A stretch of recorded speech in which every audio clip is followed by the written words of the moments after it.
सर्वांना श्री स्वामी समर्थ. आज उपस्थिती जास्त आहे, महिलांची पण उपस्थिती जास्त आहे आणि दिवसेंदिवस मठावरती सेवेकऱ्यांची संख्या वाढत चाललेली आहे. आपण मठावरती येतो आणि त्याचा उद्देश असतो की इथं आल्यानंतर प्रत्येकाच्याच सांसारिक जीवनामध्ये अडचणी असतात आणि त्या अडचणी आपण मनामध्ये घेतो आणि महाराजांच्या दर्शनाला येतो. प्रत्येकाला असं वाटतं की महाराजांना आपल्या मनातली अडचण सांगावी आणि महाराजांनी आपल्याला मदत करावी आणि त्या माध्यमातून आपले प्रश्न सुटावेत, अडचणी सुटावेत. हाच प्रत्येकाचा इथं येण्यामागचा उद्देश असतो. कारण आपण संसारिक असल्यामुळे साहजिकच आपल्या अडचणी सुटावे हेच सर्वांचे 90% प्रश्न हेच असतात आणि म्हणून आपण महाराजांच्या दरबारात येतो. दर गुरुवारी इथं जवळजवळ 7 वाजल्यापासून 10, 10:30, 11 म्हणजे 3 ते 4 तास आपण इथं महाराजांच्या दरबारात असतो. पण इथं आल्यानंतर महाराजांची सेवा कशी करायची किंवा महाराजांची सेवा कशा पद्धतीने केल्यानंतर महाराज आपल्याला त्याचा साक्षात्कार देऊ शकतात, दर्शन घडू शकतं, हे बऱ्याच सेवेकऱ्यांना माहीत नसतं आणि त्यामुळं आपण वारंवार या मठात येतो, सेवा करतो आणि शेवटी लोकांना असं वाटतं की आम्ही इथं आलो पण आम्हाला काहीच अनुभव आला नाही.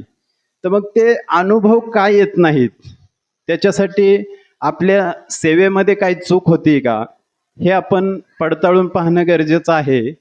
म्हणून आज मी तुम्हाला एक छोटीशी कथा सांगणार आहे. या कथेमागचा उद्देश हाच आहे की तुमच्या हातून स्वामींची सेवा चांगल्या पद्धतीने घडावी आणि त्याचा तुमच्या सांसारिक जीवनामध्ये जास्तीत जास्त फायदा व्हावा, हाच त्यामागचा उद्देश आहे. श्री स्वामी समर्थ महाराज ज्यावेळेस अक्कलकोटमध्ये आले त्यावेळेस अक्कलकोटमध्ये त्यांना पहिला शिष्य जो मिळाला ते म्हणजे चोळप्पा महाराज. चोळप्पा महाराजांच्या घरी स्वामी समर्थ महाराज बराच काळ म्हणजे 20-21 वर्ष स्वामी समर्थ महाराज हे चोळप्पा महाराजांच्या वाड्यामध्ये राहिले. तिथं राहून त्यांनी वटवृक्ष मंदिर असेल, समाधी मंदिर असेल, या ठिकाणी त्यांनी भक्तांच्या उद्धारासाठी वारंवार कार्य केलं. एक दिवशी चोळप्पा महाराज स्वामींना म्हणतात की माझी इच्छा आहे की माझ्या दारामध्ये जेवणाच्या पंक्ती उठल्या पाहिजेत, मला भंडारा उत्सव माझ्या वाड्यामध्ये साजरा करायचा आहे. आणि स्वामी त्यांना परमिशन देतात आणि ठरल्याप्रमाणे चोळप्पा महाराज अक्कलकोटमध्ये आणि आसपासच्या गावांमध्ये सगळीकडे निमंत्रण पाठवतात. आता साक्षात स्वामी समर्थांचं दर्शन आणि त्या ठिकाणी भंडारा उत्सव, तर हा दुहेरी योग असल्यामुळे त्या ठिकाणी अक्कलकोट आणि आसपासच्या गावातून एवढी गर्दी उसळते. स्वामींचं दर्शन होणार, महाप्रसाद मिळणार या उद्देशाने स्वामींचे भक्त त्या ठिकाणी मोठ्या प्रमाणे जमतात. व्यवस्थित पूजा अर्चा होते आणि ज्यावेळेस महाप्रसाद सुरू होतो लोकांची संख्या जास्त असल्यामुळे त्या ठिकाणी जे सेवेकरी होते ते कमी होते आणि महाप्रसाद जो वाटायचा आहे त्यासाठी जे सेवेकरी होते ती संख्या खूप कमी होती आणि बऱ्याच लोकांना प्रसाद मिळत होता, काहींना प्रसाद मिळत नव्हता आणि मग पंक्तीमध्ये सगळा गोंधळ उडायला लागला.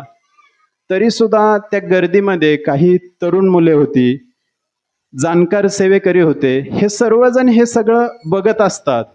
पण कुणालाही असं वाटत नाही की आपण पंक्तीमध्ये जावं, तिथं महाप्रसाद वाटावा आणि हा जो काही गोंधळ चाललेला आहे हा थांबवणं शक्य होतं, पण कोणीच पुढं सरसावत नाही.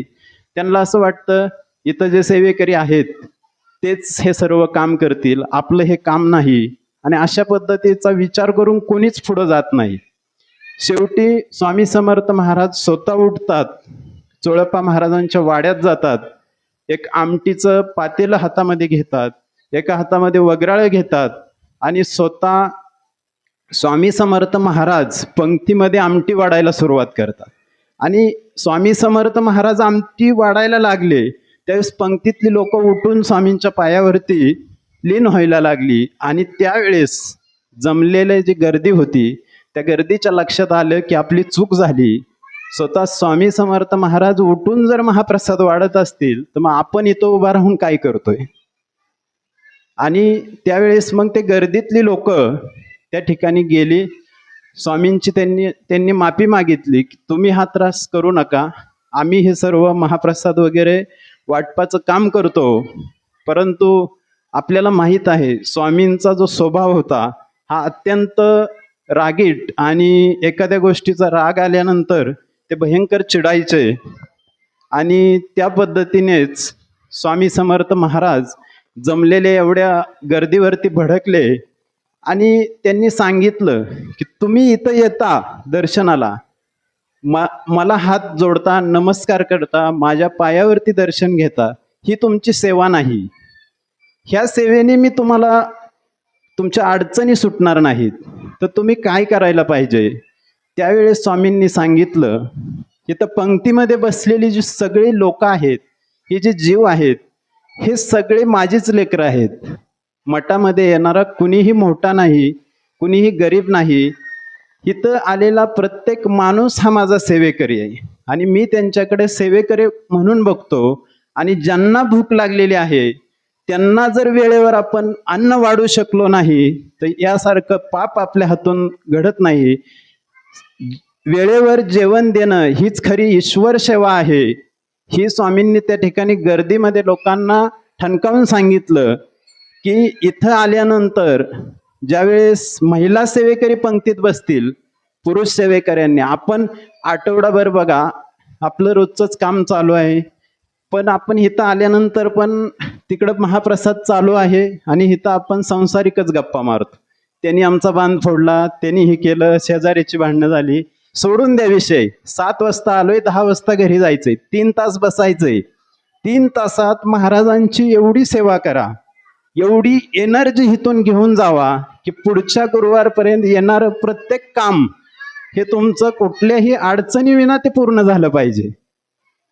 मठात आला 3 तास, मोबाईल बाजूला असू द्या, मोबाईल बाजूला असू द्या, स्वामींच्या नामस्मरणात दंग व्हा, ही सेवा आहे. मठात आला, पहिली सेवा ही आहे की दरवाजातून आत येताना आपली चप्पल ही दरवाजाच्या साईडला असली पाहिजे.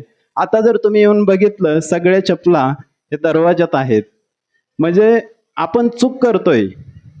महाराज या पट्ट्यातून त्यांचा वावर असतो आणि आपण चपला दारात सोडतो.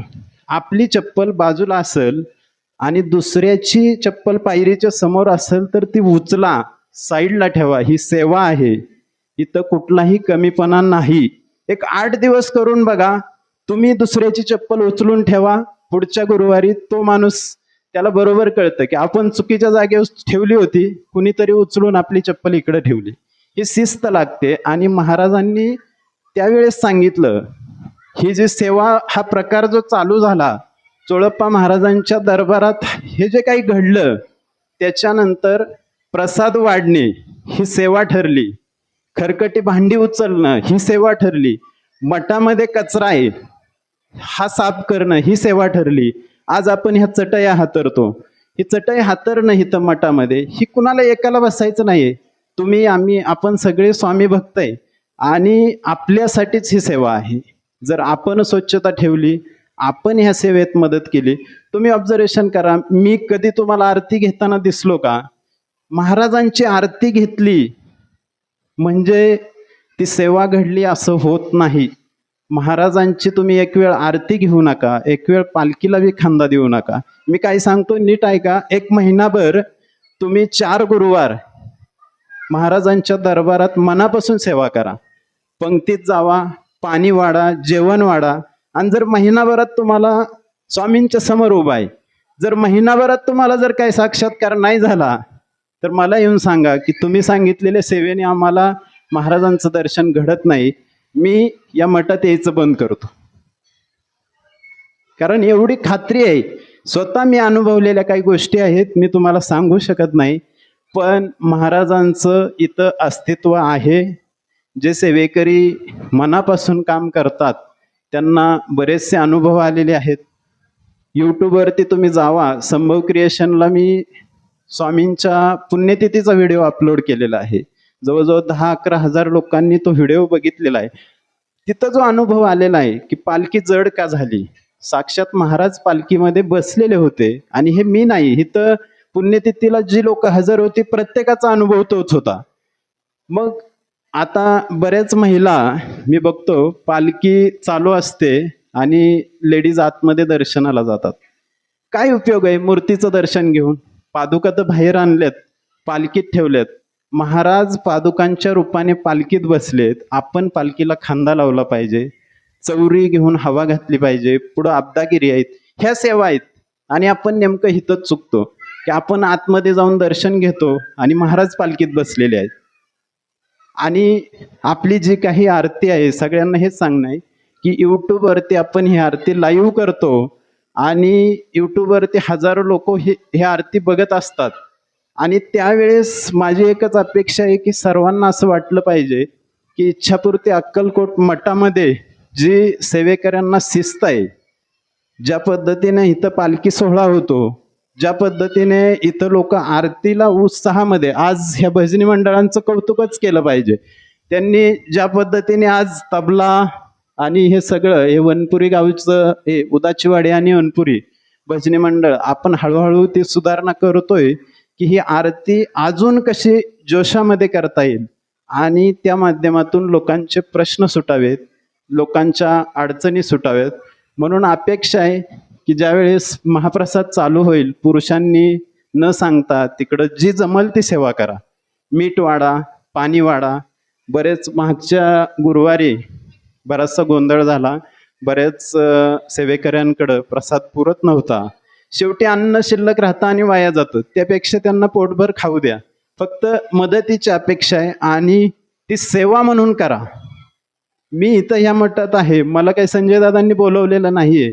मी स्वतः 6 वाजल्यापासून माझी दोन्ही मुलं, बायको, आम्ही चौघही या ठिकाणी जे काही करत असतोय ती फक्त सेवा आहे. आणि त्या सेवेचा आम्हाला आलेला अनुभव जर कुणाला स्वतःला अनुभवायचा असेल तर माझ्याकडे अख्खी अर्धी वही त्या अनुभवांनी भरलेली आहे. महाराजांचं अस्तित्व इथं आहे. या पद्धतीच्या सेवा सगळ्यांनी करा. महिलांनी महाप्रसाद घेतल्यावर काय फरक पडतो? अर्धा तास अजून मठात थांबा. पुरुष मंडळी ज्यावेळेस महाप्रसाद घ्यायला बसतात, ज्यांना शक्य आहे, पाणी वाढा, मीठ वाढा, ह्या सेवा करा. आणि 3-4 गुरुवार असे सेवा करा आणि स्वतः येऊन तुम्ही मला सांगचाल की महाराज आमच्या स्वप्नात आले, महाराजांनी आमचं हे काम केलं. महाराज साक्षात्कार घडत असतात. आपल्याला फक्त त्या सेवा केल्या पाहिजेत. महाराजांचं दर्शन अवश्य घ्या. ज्यांना महाराजांच्या पायाला हात लावून दर्शन घ्यायचंय, 10:30 वाजता सगळं इथलं महाप्रसाद झाल्यावरती शेज आरती असते. आपण महाराजांचं हातपाय, अंग दाबण्यासाठी आतमध्ये सोडतो लोकांना.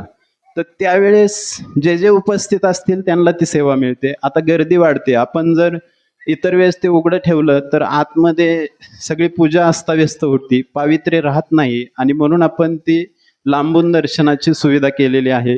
ज्यांना आतून दर्शन पाहिजे, 10:30 वाजता संध्याकाळी शेज आरती असते.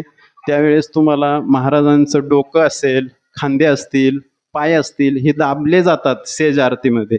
तुम्ही थांबा, तुम्हाला नक्की आत सोडलं जाईल.